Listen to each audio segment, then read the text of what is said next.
In yesterday's episode, we unveiled Syracuse's Boeheims Army, the TBT roster for the 2022 summer.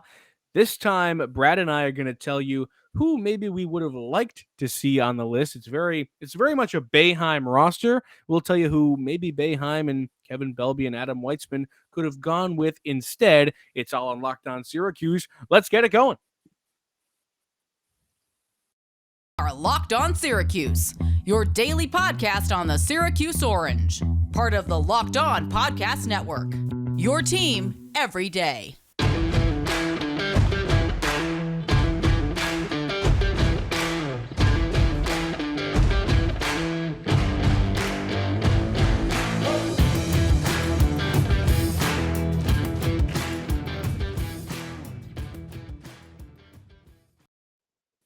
I'm Matt Bonaparte. That's Brad Klein. This is Locked On Syracuse. Thank you for making Locked On Syracuse your first listen every day. We are free and available wherever you get your podcast. And this podcast is brought to you by the amazing selection and reliably low prices at Rock Auto. All the parts your car will ever need. Visit RockAutocom and tell them Locked On sent you. Brad, yesterday we talked about Boeheim's Army. The roster came out. It was very exciting. Now we're going to talk about who maybe we'd like to see on the roster. And don't get us wrong. I think this is the best roster Boeheim's Army has ever had, and I'm very pleased with it and very satisfied.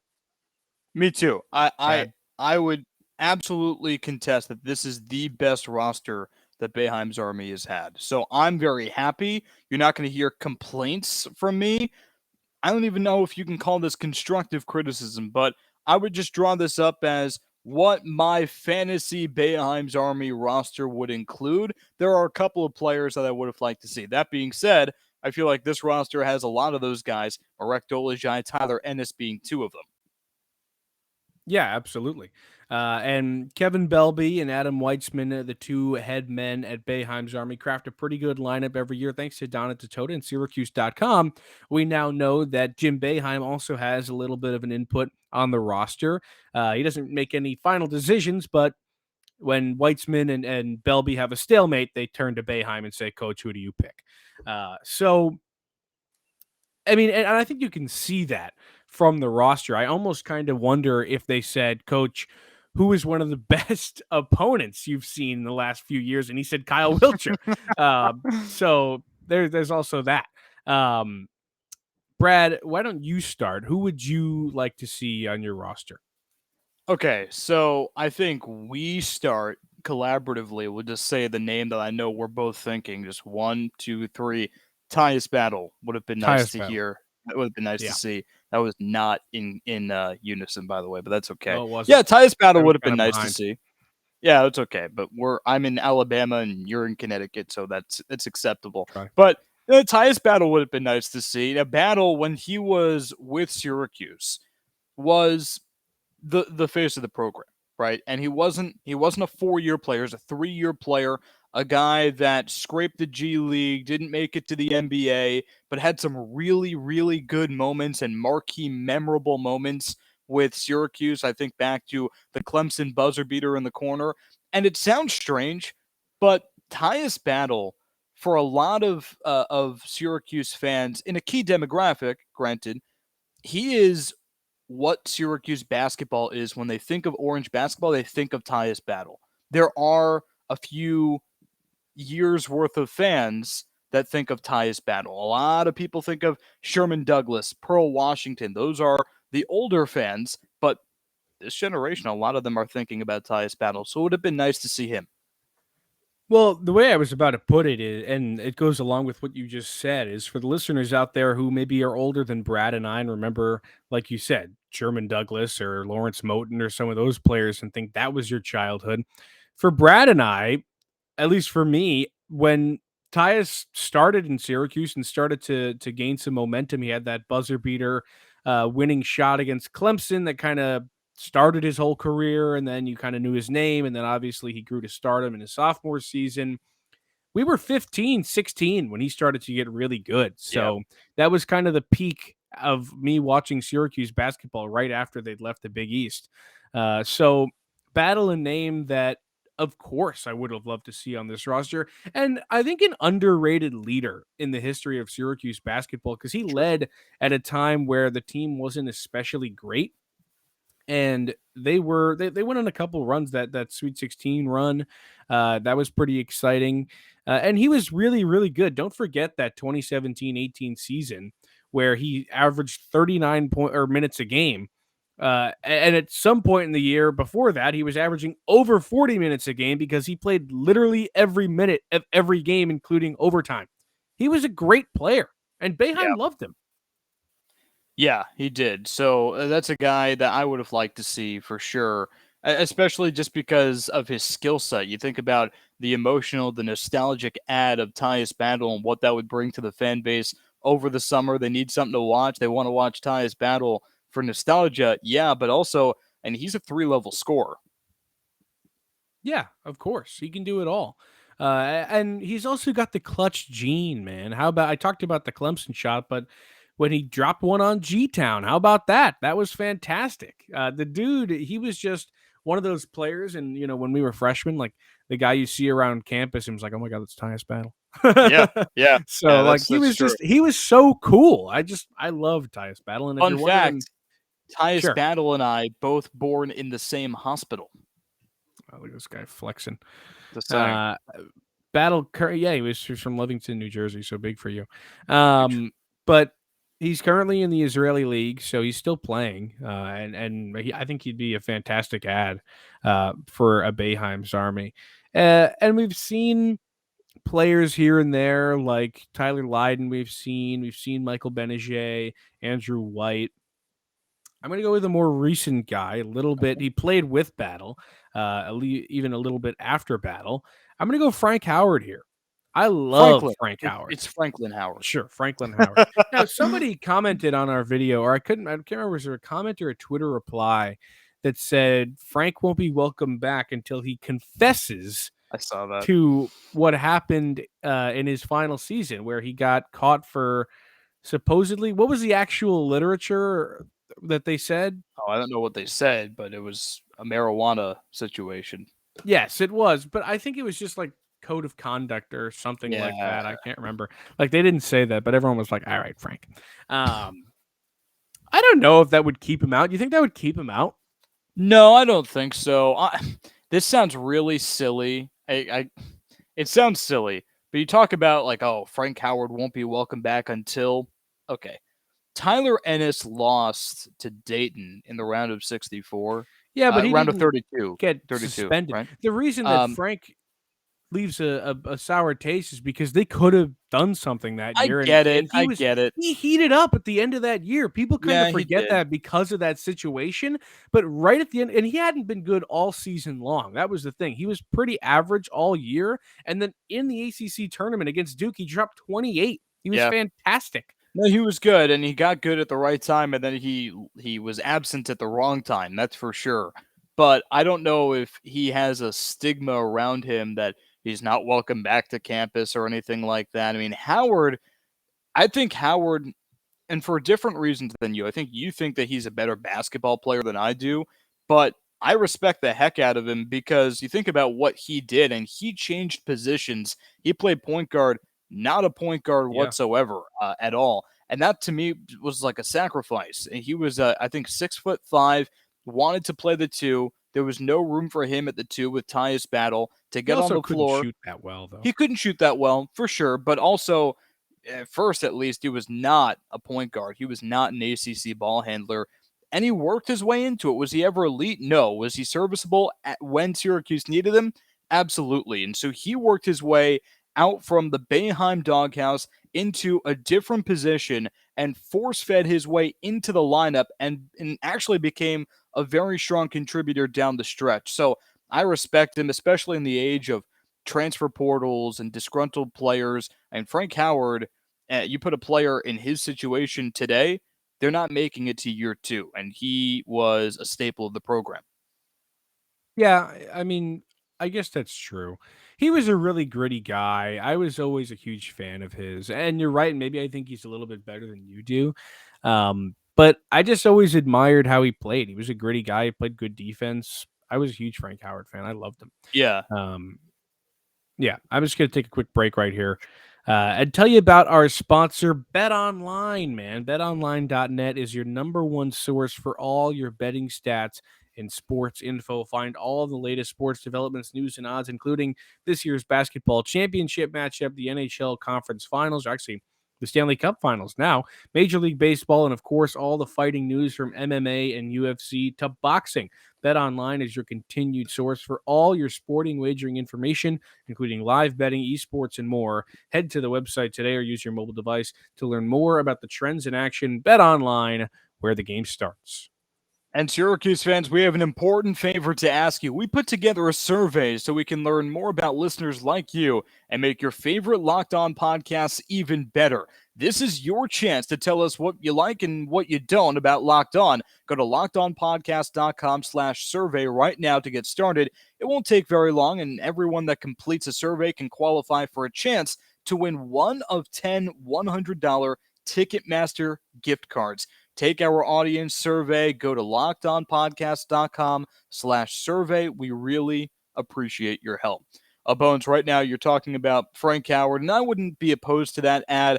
I honestly don't know if we're ever going to see Frank Howard play for Boeheim's Army for a few reasons. One, and I wouldn't be opposed to it. I said that on yesterday's podcast too. Wouldn't be opposed to it. But one, you think he's a little bit better than I do, and I think I'm in the majority and you're in the minority. Doesn't make you wrong. It's just popular belief.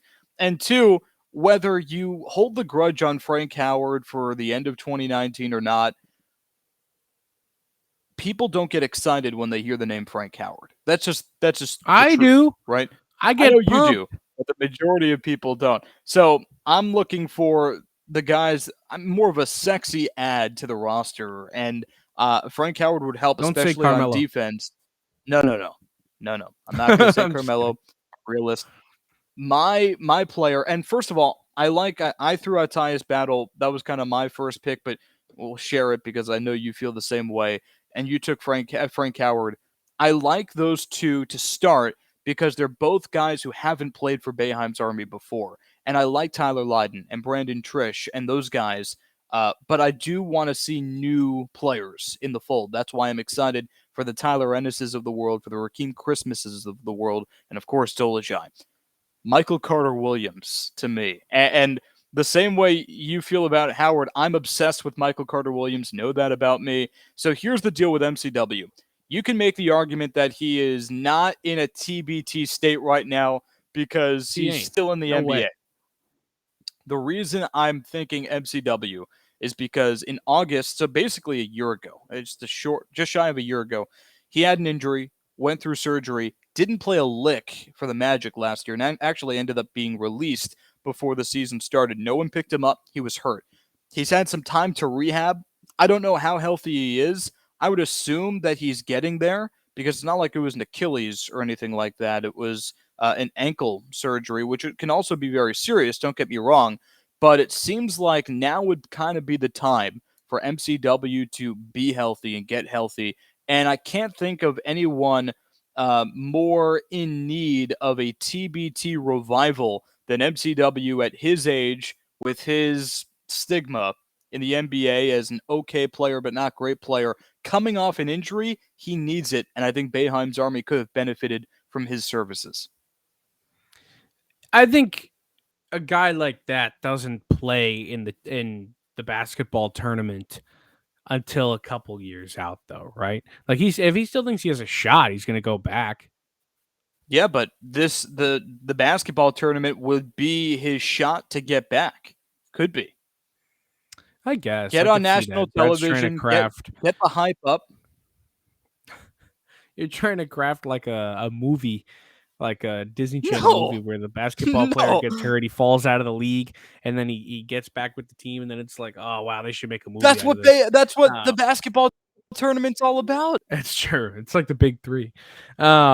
Yeah, no, you're right. It is. I mean, don't get me wrong. I'd love to see Michael play. I think he's fantastic. You could make the argument that he's the best defender or one of the best defenders the zone has ever seen at the top. I mean, he was absolutely fantastic. That wingspan, the way he played, and he took that into the NBA in his rookie year, won the Rookie of the Year award. He was fantastic. And people Yeah, he kind of forget was. that he was Rookie of the Year, but he was. That's Syracuse repping, baby. Yeah, I love Michael Yeah. Carter Williams. I think a lot of people I do. think he'd be a fun player to have because at least for Sure. me that's one of those guys that I kind of think of when I think of Syracuse basketball, and that's my generation. And I definitely started rooting for the Orange before Michael Carter Williams, but he is one of those players that really has like a fond place in my heart. So I would be all in on MCW. This is not my suggestion, but I just want to gauge your interest on this. Okay. Now, we saw Pascal Chukwu try I to knew it. play last season. I knew it. Knew it. Hold on. I knew you were going to You talk can about find out here. Pascal Chukwu. Well, I was gonna say him and Barama Sidibe played similar roles on Syracuse's team, in which they were the big man who had little to no offense, was there to rebound and pretty much do nothing else but that and block shots. I don't know about you, but I feel like Pascal or Barama playing. While I love both those players, they kind of fit into the fan favorite for me as well. Like every time Barama got called to come into the game this past season, it was like the dome erupted because it's Barama. How do Yeah. you not love Barama? But I think it would just kind of be like, Barama's gonna get his butt beat out there on the court. I don't want to see Barama getting just busted on the court. Look. He was hurt. He was coming back. He just wasn't healthy. So yeah, I mean, it's not like he was dominating out there last season. But you forget there were some times when he was extremely productive off the bench last year. Couldn't do it for very Yeah, he long, was but decent. All right. The one I'm actually going to suggest is a guy who's played for Boeheim's Army before, back in 2018. But I'm suggesting him because I think he's arguably like a top 5 most athletic player Syracuse has ever had. That's James Sutherland. Uh, okay. Sutherland was awesome. Like he was so much fun to watch, and he's another guy that was a huge fan favorite, I believe, because his high flying dunks, he could shoot the ball, he did just about everything. But as Syracuse fans know, he was either there and he was one of the best players in the gym, or he just did not show up at all whatsoever. That's just who James Sutherland was as a player. When he did play in the TBT back in 2018, he averaged like 3 points a game. It wasn't anything special. But I think having a guy come off the bench like that and just being able to jump out of the arena is something that every team should have. Yeah, and as a shooter too, he was strong for Boeheim's Army. And that's big game James, and that is nostalgia player Love that guy. A1 in my book. I would love to see him again. Now, okay, I would be very in on him for Boeheim's Army. I'm not going to bring him up because we've seen him before and I know what he is in the basketball tournament. So, wouldn't be my pick, but I totally understand where you're coming from. I mean, that's a player that a lot of people just were not done with when he was done with Syracuse. Had some great moments. So, I'd be really excited to see him for sure. Yeah. He's just a fun player. I'm kind of surprised you haven't brought up Baya Musakita yet. So, okay, it's a good question. So, my Yeah, next pick. before you say this, I'm just gonna preface this with like Baya Musakita, I think might be your favorite player of all time.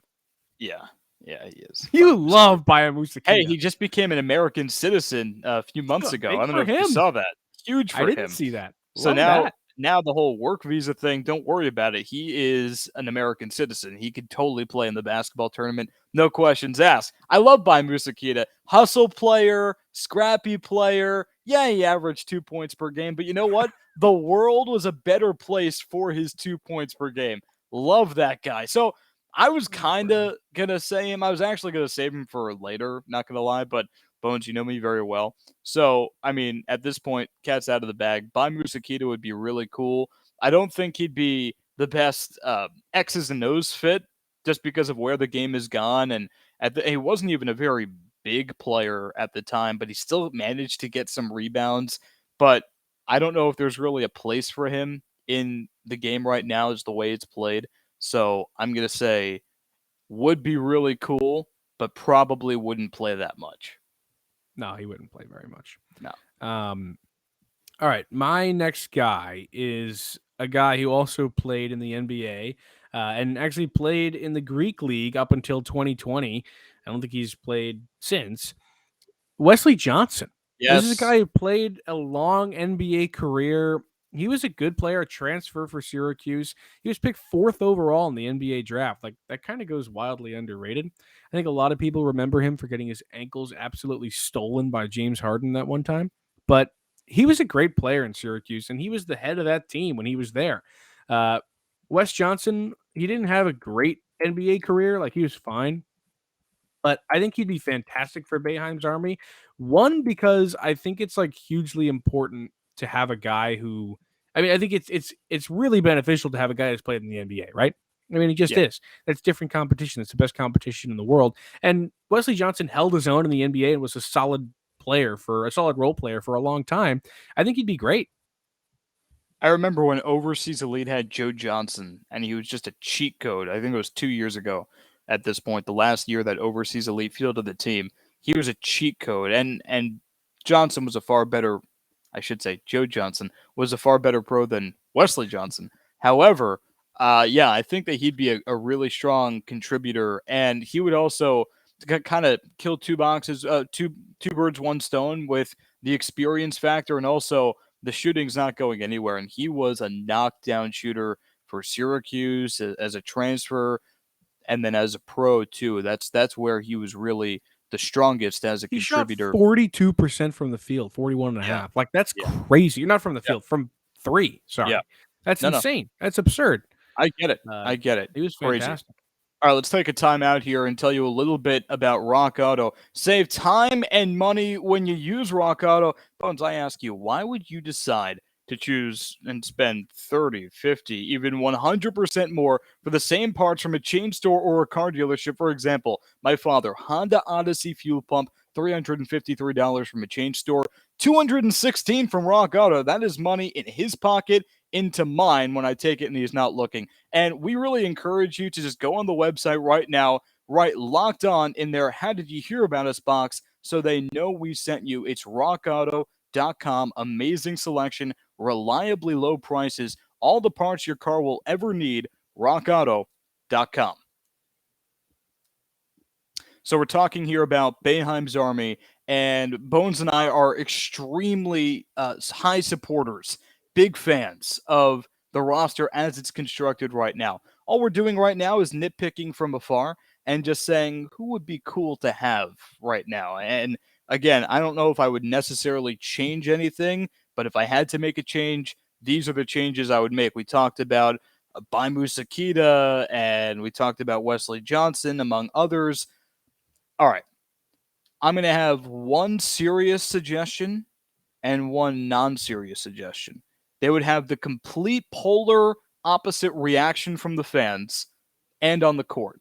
Okay. Do you want the serious one or the non serious one End with first? the kicker. End with the funny one. All right. Dion Waiters is the King. real one. Goat. And so at this point, he said that he doesn't want to play internationally. He's going to retire. I don't think he's officially retired, but he would retire before he plays internationally. So it's NBA or nothing for Waiters. Didn't play in the league last year. And I think that TBT might be a good way for him to stay in the game because he's still young enough. That's for sure. I don't know how young he is. I'll look it up I'll while look at it you're. now. That I got it. I'll look it up. And that's another Yeah, guy go who was ahead. taken 4th overall. He's only 30, actually. 30. Yeah, he's way younger than I thought he was. Yeah. Yeah, I mean, he would be great. Neon Dion, dude. He's the classic forget about every shot, him and J.R. Smith.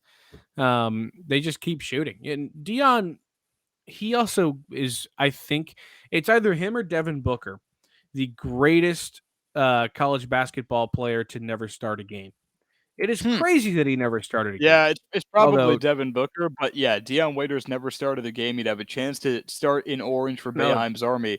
But I will say, Syracuse fans are probably the only fan base in the world that have a positive reaction when they hear the name Dion Waiters at this point because of all the stuff that happened in the NBA. You remember the plane when he was in Miami, some not so great stuff with Dion Waiters. So at this point, Syracuse is his home. I feel like you should just dive right into it if you're Waiters. Yeah, I mean, he's our family, man. We gotta hoist him up. The Orange would support him, though. Dion, yeah, I mean, he's a great player too. Like, I think he'd be fantastic. And you mentioned he hasn't played in a couple of seasons. The last time he did play was when he won a championship with the Lakers after playing only 7 games for him. But in those 7 games, averaged 12 points a game, which means it just reinforces the fact that the man is just a hooper. He goes out there and Yeah. he gets buckets. The kicker, by the way. So like people Go would be ahead. like, okay, that's really cool that Dion Waiters is on this team. I don't think he's the best dude to have, but awesome basketball player. Okay, what if Patty Casey was on Boeheim's Army? That'd be sick. That'd be so cool. That would be something. Now He here's the actually thing. what? He was actually a contributor when he was on the floor. Obviously, he wasn't playing impact minutes, but he was. And Boeheim's Army, the basketball tournament fields D2 and D3 alumni teams too. So Patty Casey from the University of the Sciences is really a D2 player that walked onto Syracuse at the end, became a fan favorite. But if he were to play, he wouldn't completely be out of his element considering the D2 alumni team. I still don't think he'd play. Like you Yeah, wouldn't. but He it'd be would so just be cool. another. He would be a walk on. It'd He be so wouldn't cool. play. It would be cool. It would be cool. That'd be a great jersey to have, as a Patty Casey Boeheim's Army jersey. Like, that's like an ultimate jersey. Like, what do you got over there, huh? Oh yeah. I've got Patty Casey Boeheim's Army. That's a fantastic Number jersey. one. Yeah, that's a good one. All right, I think awesome. that pretty much does it for us. So we ran through a couple of good names right there. Who do you feel The only most one, passionate about of the names that we listed? Tyus. I want Tyus on the team. Yeah, all right, I agree.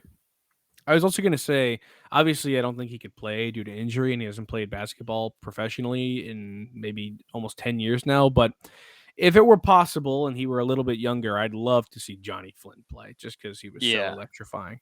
But it's impossible. All right. Thank you for making Locked On Syracuse your first listen today. And I got in crazy info to tell you the first picks of the Ultimate NBA Mock Draft have been made. Search now for Ultimate NBA Mock Draft and get over 50 insiders, the Odyssey sports experts, the draft experts of Locked On NBA Big Board. The 5-episode Ultimate NBA Mock Draft is underway. Make Ultimate NBA Mock Draft your second listen today. Brad and I will be back on Monday to tell you all the more about Syracuse. We will see you then.